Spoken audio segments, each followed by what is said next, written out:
स्वामी विवेकानंद जी अपने उपदेशों में अक्सर कहते थे कि धन कमाना चाहिए। एक दिन उनका एक शिष्य यह बात सुन रहा था तो उसने पूछा कि आप तो सन्यासी हैं और आप ही कह रहे हैं कि धन कमाओ। ये बात तो मेरे समझ में नहीं आ रही है। स्वामी विवेकानंद जी ने कहा कि धन कमाना चाहिए और धन दो प्रकार के होते हैं। पहला धन जिससे हमारा जीवन चलता है, जिससे खाने पीने और रहने का खर्च चलता है। दूसरा धन है जिससे हमारा चरित्र अच्छा बना रहता है। ये दोनों ही धन हमें कमाना चाहिए। स्वामी जी ने अपनी बात समझाने के लिए एक कहानी भी अपने शिष्य को सुनाई।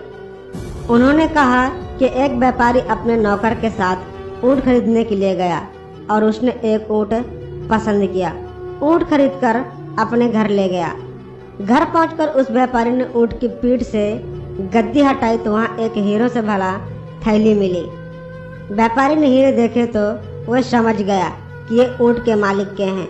व्यापारी के नौकर ने हीरे देखे तो बहुत खुश हो गया। उसने कहा कि हमें ऊँट के साथ साथ खजाना भी मिल गया है। व्यापारी ने उससे कहा कि हम सिर्फ ऊँट खरीद कर लाए हैं, इन हीरो पर अपना कोई हक नहीं है, इसलिए हमें ये लौटाने होंगे। व्यापारी तुरंत हीरो की थैली लेकर ऊँट बेचने वाले के पास पहुंच गया और थैली लौटा दी। ऊँट का व्यापारी अपने ग्राहक की ईमानदारी देखकर बहुत खुश हुआ। उसने ग्राहक को एक हीरा देने की इच्छा जताई, लेकिन ईमानदार व्यापारी ने हीरा लेने से साफ मना कर दिया। जब हीरो के मालिक ने बार बार हीरा रखने की बात कही तो ऊँट लेने वाले ने कहा कि मैंने पहले से ही 2 हीरे रख लिए हैं। यह बात सुनते ही हीरो का मालिक गुस्सा हो गया। उसने तुरंत ही थैले के हीरे गिने तो वे पूरे थे। हीरो के मालिक ने कहा कि थैले में हीरे तो पूरे हैं, आपने कौन से 2 हीरे रखे हैं? ऊँट खरीदने वाला व्यापारी बोला कि मैंने ईमानदारी और आत्मसम्मान नाम के 2 हीरे रखे हैं। मेरे पास ये 2 हीरे हैं, इसलिए आपको पूरे हीरे मिले हैं।